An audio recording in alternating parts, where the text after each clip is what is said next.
Okay, happy Sunday racing bayang karerista. At bago tayo magsimula, shoutout lang tayo saglit kay Boss Jun Salazar dyan sa Tondo, Manila, no? At kay Boss Virgilio Santos Jr. at kay Boss Ronald Susim, at pati na rin kay Boss Nonoy. Okay, happy racing, good luck po sa inyo. At araw nga tayo ng linggo, December 3, 2023, no? At 8 karera tayo for Sunday racing. May highlight race tayo, yung juvenile Cool Summer Farm juvenile race, no? Sa race 4 yan gaganapin. Okay, so post time ng race 1 is alas 2 ng hapon. At medyo maganda naman yung lineup natin for Sunday racing. So simulan na natin yung mga giya natin. Okay, race 1 tayo. Start ng first pick 5. At 3-year-old and above maiden race, 1,400 meters ang distansya natin dito.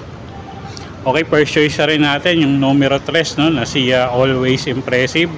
JMS Torque yung sasakay yan from the Javier Stable. At medyo maganda nga yung tempo nito, no, sa barrier niya. At tingin ko magaling tong kabayong to.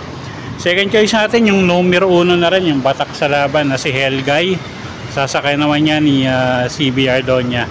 Okay, so sa race number 1, first choice nga natin yung numero 3 na si Always Impressive.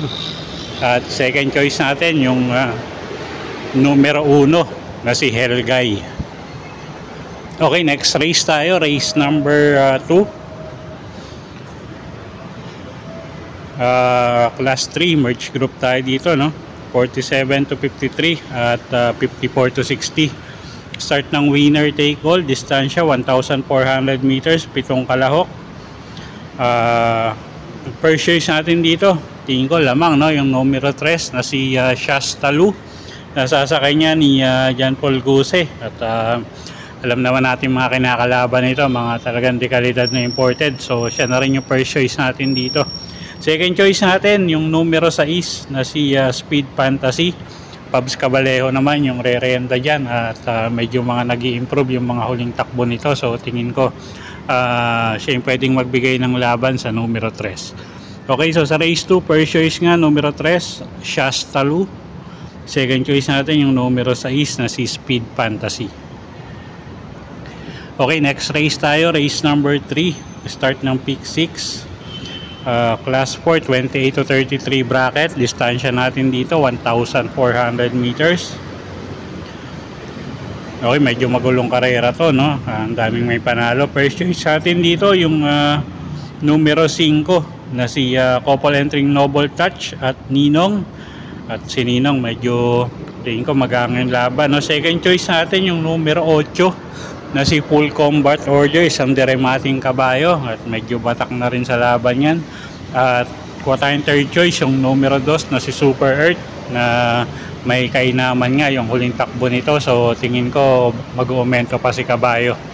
Okay, so sa race 3, first choice natin couple entry numero 5, Noble Touch at Ninong.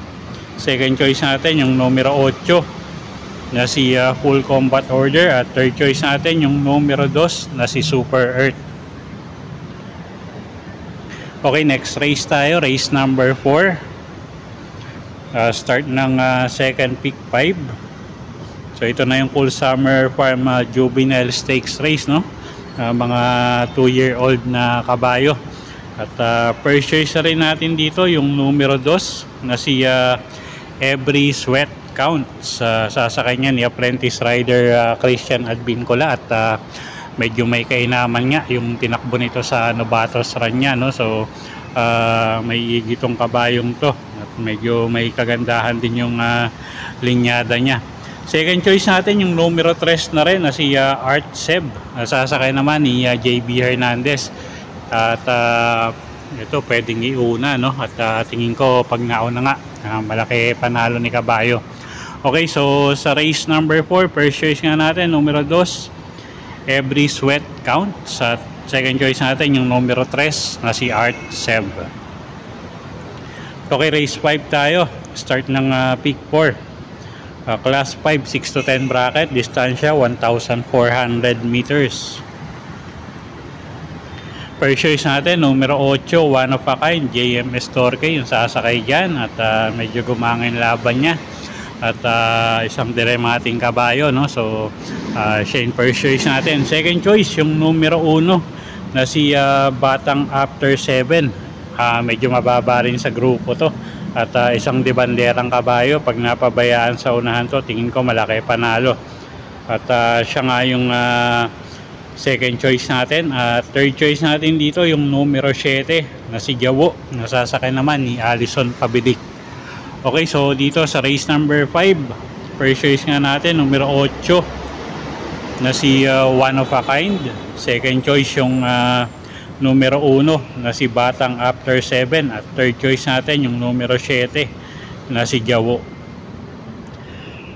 Okay, next race tayo, race number 6. Merge group tayo, class 3 and 4, no?